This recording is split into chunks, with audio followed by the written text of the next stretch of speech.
New Thought Media Network. We are a global broadcast network of positive music, media, and entertainment, inspiring humanity's evolution along the journey of enlightenment and creating a world of love, peace, empowerment, and prosperity for all. New Thought Media Network. Positively inspiring.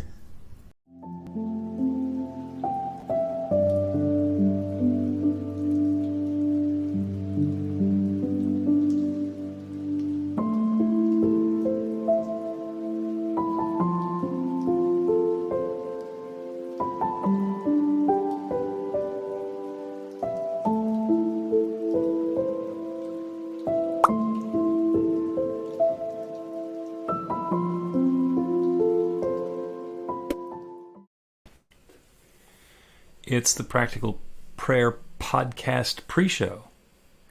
That's another P. Wow. You want to alliterate one more time? Peter Piper? No. where am I pickled peppers at? We're way too serious here. Oh, no. It's good for me to just pulling me out, right? Okay. So there's the other piece, though. Powerful, personal.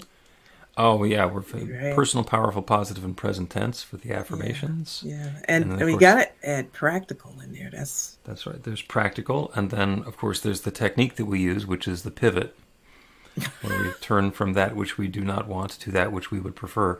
By the way, we're going to have to do an episode on the pivot at some point. Yes, we do.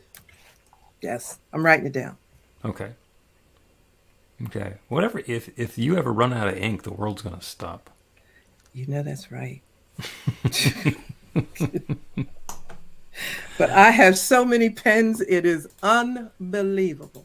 Oh, you're set up. Yeah. Oh, I'm set for like lifetimes. So it'd probably be a good idea for us to welcome the audience in, because we are getting ready to record the Practical Prayer Podcast, which is, we're up to, I think this week is episode 62. Wow. Is broadcasting. Yeah, we just started season 6, I think, or season 5, whatever. Yeah, there's 12 episodes per season, so we're in season 6 now. Wow, that makes me feel like an Amazon Prime star. It could be. Anyway, for anybody who's brand new to this, what we're doing is we're chatting now. It's kind of like the live studio audience. We're talking amongst ourselves, and if you want to put a message into the chat or a comment, then we can talk about that. That also makes it possible for the folks who are participating with us to have a channel into us if there's a prayer request or a topic that you would like us to cover. You can then suggest something like I just did to Carol about the pivot and make her write something down. It's sort of like being in control of how the universe works, but only a little bit. Because this is an interactive sort of a thing. And the other thing that I will do is, if you're interested, go ahead and sign up for a 2-week trial of God Calls. It is free. You can cancel on day 13 and not pay a cent, and you still get the God Calls. And it'll probably go through the end of the month. And they're short. They're 30 seconds, and they're pithy and inspiring. And it's me focused on being pithy and inspiring. So it's a half an hour's worth of content in 30 seconds. So it just rings through on the phone. You can really do that too. Half-hour content in just like an instant. Yeah. Yeah, like you call it pithy. Pithy. Yeah, but that's what it is. Pithy and poignant. Uh-oh, no, more P's. Another P. Watch out. Watch out. Wait. I'll make a course out of anything. So... That's all right. There's going to be a course of pick your favorite letter and start with it? No, we're going with these P's. Okay. Yeah, they keep showing up. Yeah. They keep showing up. And there was a guy in the CSL teen program who had the 4 P's about how you're supposed to behave. And one of them, he had to use Spanish because he ran out of P's that he could use in English. Okay. Like, well, that's why you got to make it work. It was clever. Yeah. So we're going to talk about. Remember, we were backstage, or this is backstage, whatever, the pre-backstage, and so you want me to tell you now? Ask the question now. Yeah, I want to tell Alina that you can find God Calls by going to godcall.org. And we will figure out a way to get those to your phone in South Africa. And that might be a technical challenge for me. So, it's not like I'm short of technical challenges. No, Alina. He'll get it. He'll hook it up for you. Don't worry. Yeah, make it work. And, thinking about new ways of getting the technology to work, because it's gotten to be really old school to like actually call somebody. Have their phone ring. Yeah. Usually it's, can you text it to me? Or let me download it, make a podcast of it, something I could listen to at double speed. It's like, no, these ring through at the moment that they ring through. So, but it still works for some people if it works. It does, and you get to let it go to voicemail, and you can listen to it later.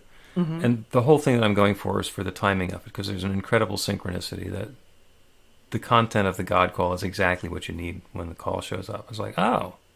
And sometimes it's the content, and sometimes the fact I just needed somebody to get me to stop spinning my wheels for a half a minute. So I could take a breath and say, oh, you know what? The world is going to continue working even if I don't finish this right now. Yeah, but you're going to be on to the next thing, which is that interesting thing we talk about work, and like you don't like to talk about it. You do so much stuff. Like I'm interested in what you call it. Oh, yeah, it's work. Yeah. But it's also preemptive, because every once in a while I'll open up my email and I'll see that there's an email that I sent a week and a half ago that's still sitting in. I almost finished writing it, but I didn't click the send button because I got distracted by something else. Hello. Yep. But you know what? The really good thing is to look in your out box. What's it? Yeah, the out thing. If the email didn't go through and you didn't know it. Mm-hmm. I had like 70 something there. I just thought, I just thought, you know what? There's a lot of people who think I'm ridiculous because I didn't respond. It's sitting in the outbox. Yep. Yeah, I've had those. I got a text from a groom who's getting married in October saying, hey, we sent you the invitation and we haven't gotten the RSVP back. Now, it's not due for another month. And I said, oh, yeah, I filled that out and I sent it as soon as I got it. I'm very much looking forward to that. And then today, right underneath his invitation, was the RSVP that had not actually made its way into the mailbox. Whoops. So it works in snail mail, too. Yeah. All right, so you're going to tell me what we're going to talk about. Yes. Okay. All right, here we go. We have talked about all of the pieces of, or the components of practical prayer. And my question is, and I've asked you this before, why is it that Jesus did not have to do step 1 and step 2? Okay. All right. That sounds like a show. Yeah. All right. Well, I can't think of anything that I want to do more than start talking about that. So, shall we just go ahead and get started? Absolutely. All right. I'm going to click the button. It's the podcast open, and then you come back and you ask that question. Okay. Here we go. A practical prayer is a prayer that works. These discussions between Reverend Bill Marchiony and Carol Lawrence dive into the details of how it works and how to work it. Reverend Bill is a New Thought minister and the author of Practical Prayer for Real Results. Your new life begins with a new thought. Carol Lawrence is on a spiritual quest, finding the New Thought teaching after decades on the pulpit in 3 different traditional denominations. I've got some questions. Together, they're exploring the philosophy and activities that come together from many of the world's religions to create the practical spirituality that is New Thought.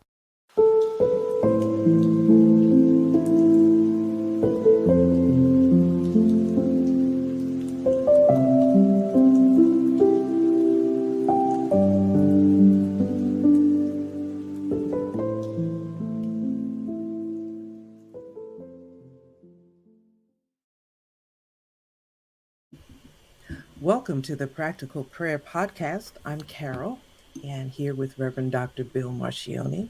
Hello, hello. Hello, everybody. And you, we were talking about that. I guess it's the 1970s TV series with Peter Falk, Columbo. Yeah. Where they turn around and say, just one more question. Something you got to clear up for me. Yes, yes. By the way, I love that show, and I do find myself in that mode sometimes where he says loose ends. So there's what I would like to ask you to speak about this. Okay, and you got some loose ends for me from earlier Practical Prayer podcast episodes. You know what? I'm not exactly sure if it's a loose end or something. I just want to. I'll tell you later. Okay. Okay. Okay. The question is, or the statement, first of all, is that we discuss the 5 components of a practical prayer. And I know there are the others, like two more if you're not clear on it and you got some questions and you go back. I'll go through the 5 steps now. So that if there's somebody who's starting with episode 60, whatever it is, of the podcast, that they don't have to go back and cross-reference. So with practical prayer, the first step, after we have identified that which it is that we are praying, for which we are praying. So after we decide what the prayer is about, the first thing that we do is the recognition step. That's the R. The first R, where we recognize the divine power and presence of the infinite, the creator that has created everything. And it turns our awareness to the big picture. The second step is U, which is unification, where we recognize that one creative power that has created everything, and everything with capital E is everything, and has done so by sharing itself with its creation as its creation. Everything is that divine presence taking individualized and particularized form. So that's the unification. That divine power that we're talking about in the first step is right here. It is us as well. And then the third step is the realization, where we're going to claim our good. And that's the same pretty much as an affirmation that we do in self-help, where we claim our good. I am prosperous. I have a perfect, loving, wonderful relationship. I am in the process of returning to perfect health and balance and comfort. Whatever it is that we're claiming, that's in that third step. And we don't number them, because if we do our realization step, we say our affirmation and we get an objection. Little voice says, yeah, but that's not really true. Yeah, but you don't actually have enough money. Yeah, but nobody wants to go out with you. Then we go through another couple of steps where we deal with that. And then once we're clear that we have stated our realization in a way that's believable to us, we have a gratitude step. That's the G.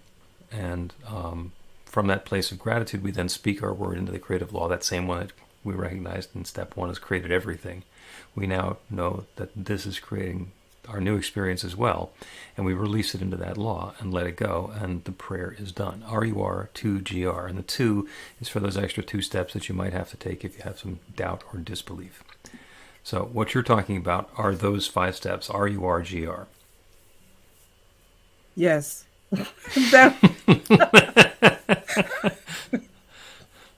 You know what? I think we need to get a PowerPoint, right? So you can put it up when you're going through those steps. A lot. I'm a long-time radio guy. I just do it by waving my hands in the studio where nobody can see. Yeah, I know. Well, the rest of us are like holding on, like can we? Okay, so there's the possibility of buying a copy of the book, Practical Prayer for Real Results, because it's all listed out there in great detail. Plug. Well, that'll work. That'll work. All right. That will work. Okay, so my question is, having said and understood all of that, why did Jesus not have to do step 1 and step 2? Gotcha. And I will actually broaden out the question a little bit, because the process for practical prayer, which is the 5 or 7 steps that I just laid out, is called an argumentative prayer, based on an argumentative treatment. One's called a spiritual mind treatment by Ernest Holmes. There's also a realization prayer, or realization treatment, where you don't have to do any of the other steps. It's just that I am prosperous, and to be able to say that with absolute conviction and clarity.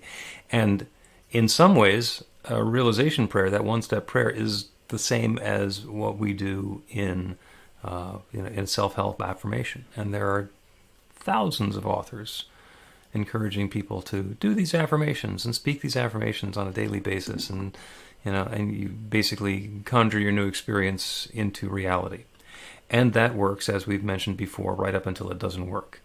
Because what we're doing with the formula for practical prayer is it is both it's both an active, creative element, and it's also a diagnostic element. If we get through the first 3 steps of the prayer, and we get some doubt that's coming up in our mind, we're in a position now where we can now measure our belief system. It's going to diagnose, oh, I've just said something that I don't believe, and I'm not going to get the results of what I say.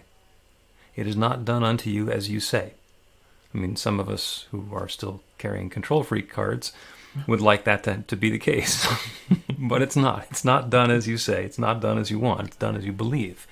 And the diagnostic portion of the practical prayer is that we can understand when we're trying to claim something that we don't yet believe. And then we get to go through the process of making it be, of clearing out our consciousness so we can believe something new. When you're just doing the realization step, you don't have that diagnostic capability. You're claiming something, and you're simultaneously claiming it and letting it go. And hopefully you're able to do that in a spirit of gratitude, so you can just do it in a single step. And usually when I've done it, most of the time it's for other people. Sometimes it's for me, where I claim, I get a tickle in the back of my throat, and I say, because the idea comes up, this might be a thing. I just say, I am healthy, whole, and complete right here and right now and always. And I don't need to do any of the rest of it, and I then will be feeling better. Other times, if I got some doubt, I'll go and do the whole prayer. But the idea is, if we can say that in one statement and believe it, and know that we believe it, then that's enough for the prayer. And that brings us back to the question about Jesus. Jesus was not our great exception. We talk about that sometimes. He was our great example. He said, all this I do, you can do, and more. He was also really high consciousness. He was really, really connected with his own spiritual nature. He was very much walking the talk. And the reason that he could do a one-step prayer, take up your bed and walk, was because he was living in step 1 and step 2 all the time. There's no doubt in my mind that Jesus, in every moment in his ministry, was completely aware that the Father and I are one. He was walking that all the time. So he didn't need to stop and remind himself that there's this divine creative power. That's the Father, that's it. And it's in him, and he knew that. So he could dispense with the first 2 steps and just do a realization prayer. Does that make sense? Absolutely. Okay. Yeah. So, go ahead. In the Sermon on the Mount, he took a little break and told us how to pray. And he didn't tell us that we had to do all the stuff that he was doing and be completely spiritual and that fine-tuned and be aware that the Father and I are one and the power is within and all the rest of that stuff. We don't have to be living that all the time, because he then in the Sermon on the Mount said, use this technique to remind yourself that infinite creative power that creates everything has created you and each of us and everything, and then use that power. And he did that by saying, after this manner, therefore pray. Our Father who art in heaven, hallowed be thy name. That's the recognition step. Thy kingdom come, thy will be done on earth as it is in heaven. That's the unification step. Give us this day, forgive us our whatever. That's the realization steps. It's where he's claiming his good. And then in gratitude for thine is the kingdom, the power, and the glory forever. Amen. Amen, by the way, is a release step. It means so it is in Aramaic. It does. Yeah, it does. Yeah. Amen. So he didn't need to do that stuff.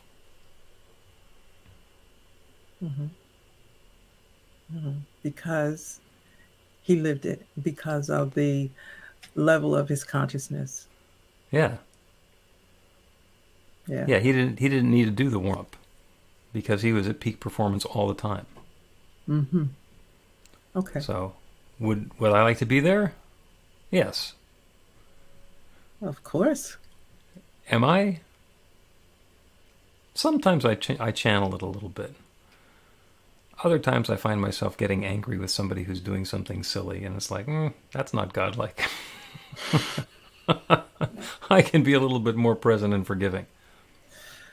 Yeah, that can be a difficult one. We were speaking earlier, and I said sometimes you forget some things. And for instance, I said to Spirit, show me some things, and I specifically knew what I wanted to be shown. Were you shown something different? Yeah. Yeah, how about that? Not so much opposed to what I had desired to see, but some of those things, which let's just call them hidden beliefs and little things that need to be addressed or moved so that the realization of what I really want to see and believe is there could appear. If I use the language from across the street, we got to come up with a new thing. There's the little demons that were very quiet. I remember I wrote a thing about, your pet demons that you keep because you like them. Mm-hmm. And they're so comfortable, and they're well-behaved little rascals. So, but they still do damage and hinder some things. And so when I asked to see one thing, I saw something else and I was totally stunned, to put it mildly. So, yeah. So you said this to me just in conversation eons ago, like in the beginning, why Jesus didn't have to speak the 5 steps and how he could do the prayer, the healings and whatever he did without laying out the 5 steps. I never forgot that. I never, Okay. Little things just go in my whatever to be addressed at some point, but they don't leave. And that was one of them. So I appreciate you. Okay. Thank you You for, yeah. Well, I've got a story about the divinity of road rage and bad drivers, and we'll get to that right after a break. Oh, that should be good. Learn to put practical prayer to work in your life. The steps are simple to learn and let you begin to get real results to create the life of your dreams immediately. Reverend Bill Marchiony's widely acclaimed book, Practical Prayer for Real Results, gives you a clear summary of the New Thought principles behind practical prayer and the series of easy-to-understand steps found in the most effective prayers from religions and spiritual practices all over the world and throughout history. Practical prayer is not a replacement for your religion or practice. It's a technique to make the work you do in consciousness even more effective. The book includes 40 prayers on various topics that you can adapt as needed and use as your own. Practical Prayer for Real Results is available in paperback, Kindle, and audiobook on Amazon or at b-the-light.com. That's b-the-light.com. Welcome back to the Practical Prayer Podcast. I'm Carol, here with Reverend Dr. Bill Marchiony. And so go ahead. You want me to continue the story about road rage? Yes. And bad drivers and how that's spiritual? Yeah, because I have recovered from road rage. Yeah. And it's an interesting process. One of my, currently a practitioner at New Thought Philadelphia, had some issues with road rage when he got into his practitioner training, because there were bad drivers constantly doing stupid things. Like they were in the wrong lane and they were blocking traffic and they were not letting other people make turns when they should. And he was just all wrapped around the axle about that. And just interestingly, what happened as he went through 2 years of the practitioner training is the bad drivers either got better or started driving someplace else, or he got more peaceful. He wasn't really sure, but the road rage isn't part of it anymore. And it turns out there are still some drivers that do some things that catch his attention, but it doesn't enrage him like it used to. So there's some growth and some spiritual development that happens there when we let ourselves become a little bit detached from the specifics of the circumstance that are going on around us. The even more important thing is when we look at the nature of the universe. Like, why in the world do we have to have bad drivers? Whose idea is that? What purpose does it serve for somebody to be driving like a complete jerk? And the answer is, it's an infinite universe where anything is possible. And in our experience of life, there's a range of things that are possible. So, for example, I think I mentioned before that we don't live on a plane of experience where unexpectedly and without any warning whatsoever, the ground opens up, swallows somebody, and then closes like nothing had happened. So that doesn't happen in our world. People randomly bursting into flames does not happen in our world. So, and Carol's thinking, well, I can think of some folks that can happen to. Be okay with me. Leave me alone. I'm trying to be spiritual over here. And that's exactly the point. So the things that are possible, like somebody taking a car and driving badly, not paying attention and being obnoxious with it, that's in the realm of possibility. So when I live in that world, and I'm going to be driving too, so I'm going to be sharing the road with the possibility of sharing the road with these people, there are two really important points. Number one is gratitude. I am so grateful that because being a really obnoxious bad driver is in the realm of possibility, I'm so grateful somebody else is willing to do that, because I don't have to. I don't have to be that guy. I don't have to drive badly. I don't need to have people giving me the finger or shouting at me or getting in car accidents all the time, because somebody else is doing it. So in that way, they're a blessing. It's a blessing that somebody else is willing to take that off my hands. So I can just feel thankful. There, but for the grace of God, go I. Not paying any attention, texting while I'm driving and heading into a guardrail. I don't have to do it. I don't have to do it. The other thing that happens is when our vibration changes away from being somebody who's involved and in that road rage game. You know, I'm defensive driving, so I'm watching out for people to do stupid stuff. I'm expecting them to do stupid stuff, and they always do it around me. And that infinite creative power that creates everything says, yes. And here they come, attracted to me like a magnet. Mm-hmm. So the other thing that happens once we up-level our vibration and understand that those people who are driving that way are going to exist, and it doesn't have to be me, it's a really quick step to understand that they don't have to have anything to do with me.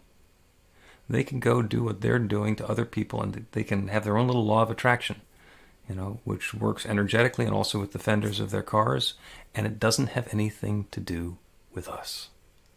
And that's okay. It is amazing how when people go through this process and let go of their attachment to road rage, that the drivers around them get better. And that's the law of attraction working. Mm-hmm. It's not that the drivers around them are getting better, it's just that the drivers who are better are around them. The ones who aren't either left for work 5 minutes early, or they're two lights behind us, and it doesn't matter. Mm-hmm. I can see that in every single life scenario, of the day. Yep. And what I've had to learn to do, and by the way, let me just preface this by saying I don't have it down pat just yet. But it's addressing it as it comes up. Like, I don't have the road rage anymore, and that's a story for another day. But all those types of things that challenge our vibration, I call it a vibration location. You want to be here, and you hope you're here. You got up this morning, you kind of figured, well, okay, I'm here. But then there's always those things that challenge, and they don't announce themselves. They just come. And I think with spiritual practices and a consciousness or an alertness to the possibility that I'm going to get knocked down from from my high level of vibration, bang, let me like, that's the purpose, I think, of taking breaths, which I do before I pull out of the parking space, and because I don't know what possibilities there are. Not that I remember to do this all the time in every situation, but it is helpful because, I want to be at a certain place, and I'm not there, but the only way I'm going to get to the next place is to try to get a grip on things at this level. So it's up and down, and I think some self-forgiveness so that, you messed it up today. Well, you just messed it up a minute ago, so it doesn't mean it's the whole day is messed up. You could just Right. like regroup. There's an opportunity to do it again and do it right Yeah. or better. Yeah, Yeah. absolutely. Yeah. I ran a teen group for a bunch of years and got an opportunity to teach several teenagers how to drive. And having a minister teach you how to drive, first of all, I'm a pretty good driver, and I'm also a pretty good teacher. But we would get in the car, and I'd make them fasten their seatbelt and do a practical prayer. And of course, there's the eye rolls about that. And it's like, it's even easier to do the prayer than it is to put on the seatbelt. And you know why you're putting on the seatbelt. And you're surrounded by airbags, and a lot of technology is designed to keep you safe. So here's this one little tiny thing you can do that will remind you that you are getting safely and comfortably and joyously and promptly from point A to point B. And it doesn't require any of those jerks who are coming out of the side streets. And works amazingly well. And a few of them told me that they did that, and they have been, have been driving very happily for years and years and years. And others, after getting into an accident, say, "Yeah, I stopped doing that." It's like, well, go figure. Kids. But you gotta love them because they're raw. Yeah. No, And I don't tell them they have to do this. I say you can do this, and I explain to them why, and they're free to choose. And none of them have had an accident in my car, which I think is great. Hey, I get that. So trying to stay, not trying, yeah, I'm using the word, trying to stay at a level where you can get to the next step and the next step and the next step. The practical prayer helps in conjunction with spiritual practices, right? Mm-hmm. Those kinds of which practical prayer is one of them. Mm-hmm. Like a real biggie. So, and I was laughing when I said, "Look, I'm trying to be spiritual here." I was joking about that, but not really, because there are some challenges that I have faced, and I'll have to say, okay, so from what level are you facing this, or are you encountering this? From level 2 or level? Where are you before you take another breath? Where are you in this? And that helps a lot. It really does, even in terms of an affirmation. Where am I on a scale that I have created, because I had to make up something, to help myself visualize all of this. Where are you on that scale that entitles you, that's my word, that's my concept, that entitles you to move forward with this next thought or action? And that makes me occasionally stop. Like I might have had in my past life anger issues In the past, and that manifested themselves in road rage. And I think the story for the another time, I can just wrap it up real quick, because I did the same thing before I came to New Thought and understood what that was. I'm in the middle of a road rage behavior, and I thought, who are you? Who is this? Is that you? Is that the you want to be? And whoa, not a single incident since. And that's been like tons and tons of years ago. But I bring that forward to here now because I know some things. I know things. And I'm grateful to know those things. That's why the gratitude step for me is just out of this world important. All of them are, though. It depends on whichever one I'm thinking of at the time. But the gratitude one is so important because I'm so grateful to know that I don't have to respond or react in a particular way. I can respond or react in the way I want to. and I don't want to, be the crazy person who might pull out a tire iron and go for your windshield. Too much information. Bless us for that. Yeah. And one of the things that we can do is a prayer to be more aware of our spiritual nature, because that gets us closer and closer and closer to the point where when something comes up, if we're always doing step 1 and step 2 and step last and step next to last, then it's going to be really much easier to get into that realization step and just claim something good for right now, because we have more of a tendency to recognize our own spiritual nature. Let's take a break, and when we come back, we're going to do a prayer for that.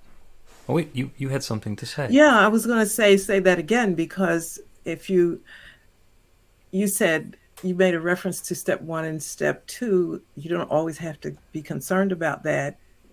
You could step right into the realization. But if those others are out of whack, can you step into the realization and have a serious expectation that it's going to work, for the lack of a better term, it's going to work? I would say it completely depends on the circumstance and the consciousness and the way that we are experiencing it. And if we have a tendency towards that awareness of our spiritual nature, it's easier, as we're diving into the foxhole, to get into a prayer that's going to be effective, rather than say something like, "Oh God, please save my poor ass." I'm over here being serious, and you throw that out. Okay. That is serious. When you're diving into a foxhole, do you watch your language? I'm not saying that on air. I'm over here trying to be spiritual.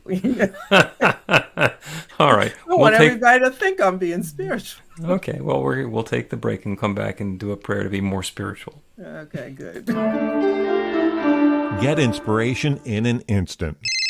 God calls are the gentle and uplifting moment of truth to help you remember that the bright light of God's love is shining right now as you. It's your God Call with Reverend Bill. Start your 2-week free trial today, and you'll get a phone call 4 times a week from Reverend Bill with an uplifting half-minute message filled with insight, wisdom, story, and fun. Let your light shine. You can answer the call to listen to it live or let it go to voicemail so you can hear it later. After the free trial, your subscription is just $5.95 a month. The details are at godcall.org. God calls are disruptive, intentionally. Whenever you write something, put on a gold star. They take you away from your routine to remind you about the truth of who you really are. They come at random times between 8:15 a.m. and 6 p.m., so you won't be expecting them. And somehow, the message is exactly what you need to hear at the time. Magic is loose in the world. It's a moment of motivation in the middle of your day. Find out more and start your 2-week free trial now at godcall.org. Welcome back to the Practical Prayer Podcast. I'm Carol, here with Reverend Dr. Bill Marchiony. Going to pray to be more spiritual? No, we can't pray to be more spiritual. It's impossible to pray to be more spiritual. And the reason for that is that you are 100% spirit right here, right now, and always. You cannot pray to be any more spiritual. However, keeping with that thought, we can forget. In fact, there are so many distractions in the world around us, it's pretty easy to forget that we are divine and perfect expressions of God's love.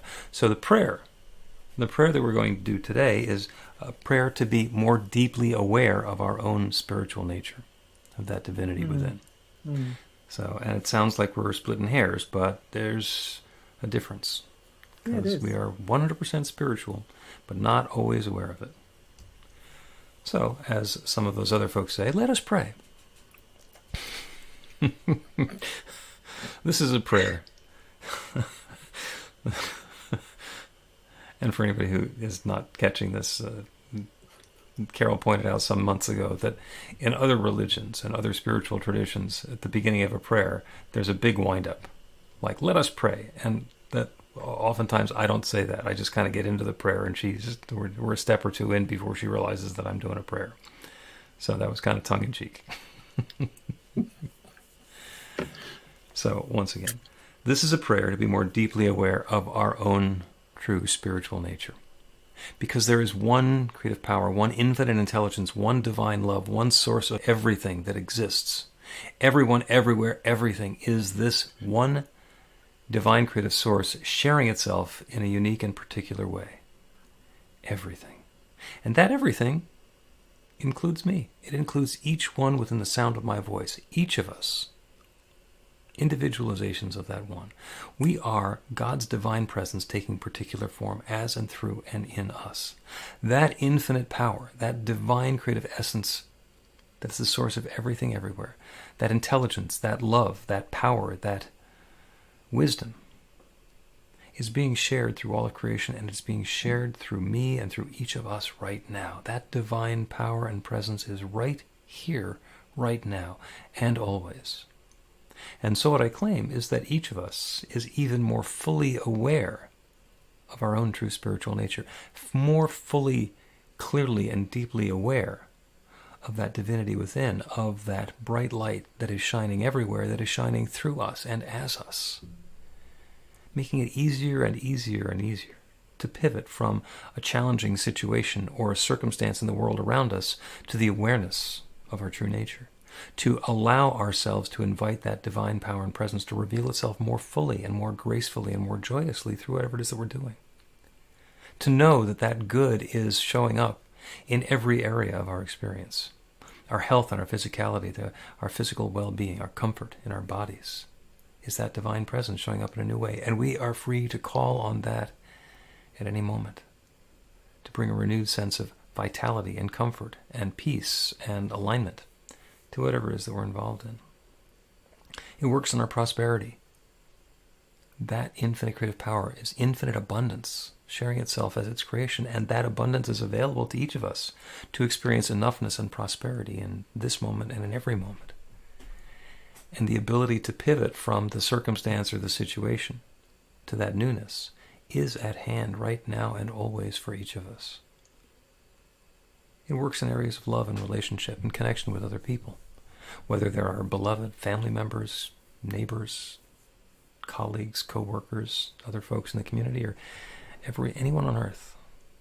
That love is available at every moment in a richer, deeper, and more meaningful way.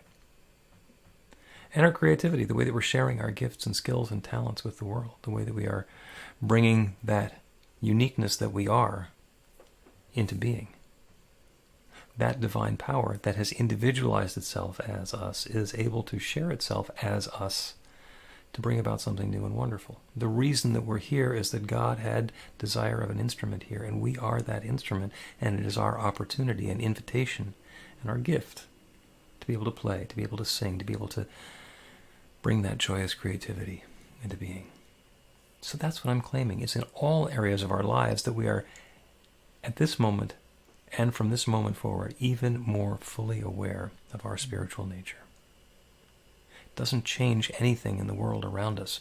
It changes that awareness within us to allow us to pivot from a challenge to a new circumstance, a new idea, a new thought, to open up a fresh channel through which that infinite good that's always available can flow into our experience. So that's what's going on. I'm so grateful for it. I'm grateful for the good. I'm grateful for the awareness of this process. I'm grateful to know the divinity that is the truth, the heart, the core, the center of each one within the sound of my voice.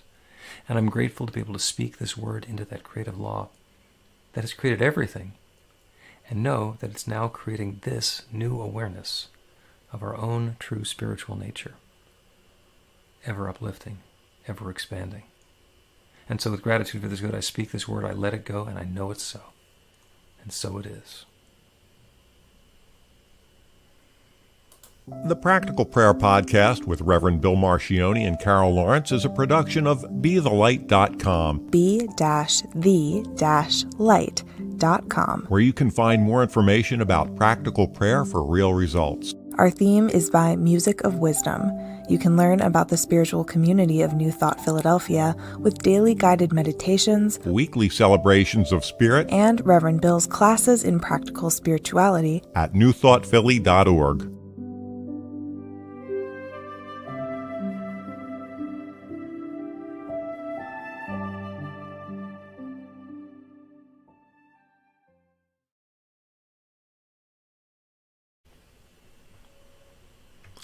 the Columbo episode of the Practical Prayer Podcast. That was wonderful. Yeah. See my coffee mug? My New Thought Media Network coffee mug. Oh, I got to get one. Reverend Robert gave me one of those.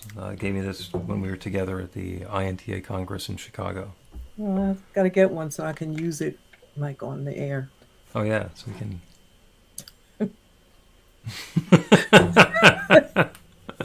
I'll see. I'll hook you up. Okay, that's good. So that was fun. It was. It was fun. And I love the prayer, too.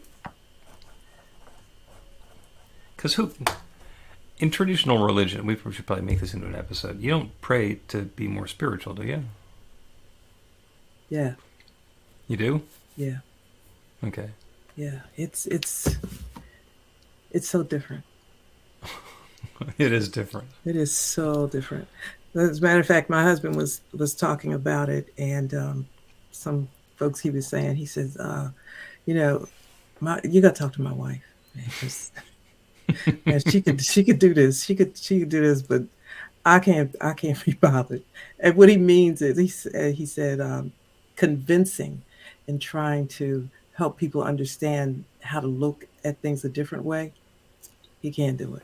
He's just, look, y'all want to stay over there drowning in your sorrows? Go ahead. Talk to my wife. She'll help you. The term that I've heard so many times is that we can be pulled by passion or pushed by pain. And I've had both. Pulled by passion is more fun. What I encounter often are people that, well, some have an extremely high threshold for pain. I don't. Say right now, I don't. If it doesn't feel good, I'm looking for an alternative. However, it's that stuff that's in your belief system that is so incredibly powerful. I'm not going to say I wonder if it can always be overcome, because it would be wrong to say that it can't. But sometimes I just wonder, because I've encountered individuals in great pain, and you'll share with them and they'll say, yeah, I know. And before the conversation is over, they've gone back to the way they see things. And I had my former daughter-in-law, who is like my daughter. She was hanging out over here yesterday and talking about, we're on there. We're talking to the folks on the podcast, or on the on YouTube, and yeah, I forgot about that part. And that one. But anyway, this is the post show, but it's still yeah, I forgot about still being that. queued onto the interwebs. So we were talking about alternative views to things, and she was in a sort of a position, an uncomfortable position. I won't say great pain. I'll just say uncomfortable. And offering alternatives, she said, yeah, I could see that. I could see that. But I could see that it was not going to go further. Mm-hmm. And that causes me great discomfort. Not just because I, just love her dearly, but it causes me huge discomfort with anybody that I encounter in those situations. And I encounter people like that a lot, so much so that I thought maybe I better change directions, because y'all causing me more pain than it is. I used to have this motto when I was in corporate America: don't let the project become more important to you than it is to the company. And that helped me a lot to learn how to back off and let go of things. And I find myself in the same position often. Yeah, when somebody who we love or care about is in the midst of is going down a painful road, and we've got enough perspective on it that we can see where they're headed, and we've got enough experience that we've seen where that leads, and you want to shake them and say, "Don't do that. There's dragons down there," and the choice is theirs. So, sometimes we can give them a little bit of guidance. Maybe we can get them to veer just a little bit, so they're only going to graze the guardrail instead of going right through it over the cliff. But it's theirs. Indeed. And that's extreme. But sometimes it's just the idea of considering something new. Like, try something new. Just try it out. It's not, it's not life-changing. You're not making a major commitment. You're just trying something new. Mm-hmm. And if it doesn't work, let it go. But it's not going to hurt you to try, right? Because it's not a big life decision. Right. If you're Baptist, I love it. I was there for a long time. Not asking you not to be Baptist. I'm simply saying, look at other possibilities, because can you even imagine that there are other possibilities? Right. That kind of takes the wind out of one's sail after a while, There's so many times when I will be encouraging somebody, well, okay, so that's the situation now, and you're projecting it's going to continue this way, so it's going to lead to there. So let's talk about, could this happen so it leads someplace different? Or could something happen so it leads in that direction? And watching people as they defend their own doom is... It's fascinating when it's not painful. It's fascinating even when it is painful. It's better when it's not painful. But there's a story of the guys who invented NLP, neuro-linguistic programming, which is a form of hypnosis. And they did it by studying really good hypnotists and therapists to see what they were doing. And they realized that there were some therapists who were curing somebody of a psychosis during the session and then giving it back to them again, and then curing it again and giving it back to them again. They saw this pattern happen dozens of times in a single session. Okay, and these are trained professionals who are doing it on behalf of other people. Mm-hmm. So you can understand that when somebody's talking about, I have my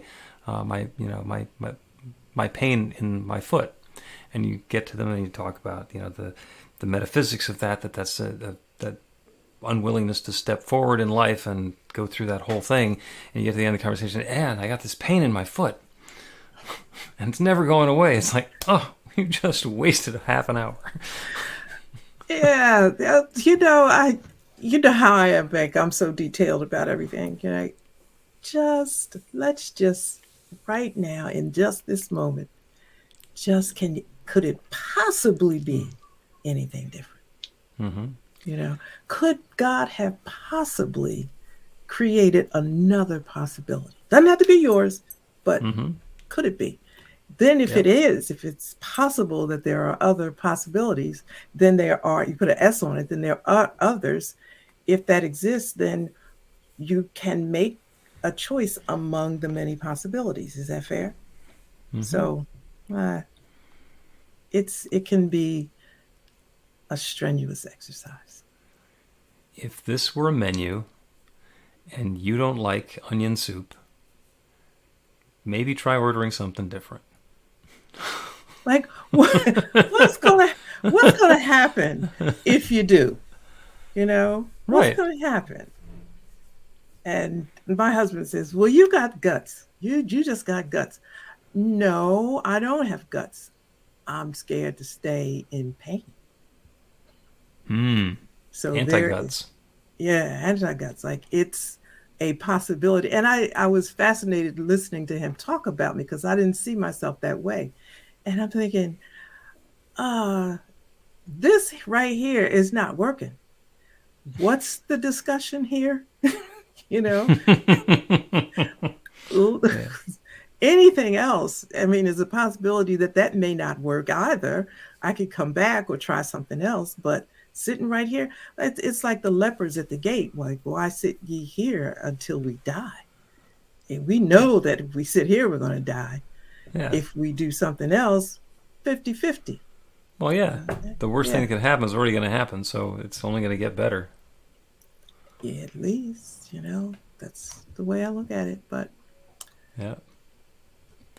All right, we're coming up on an hour of our half-hour podcast, so thank you, and let us resume again next week.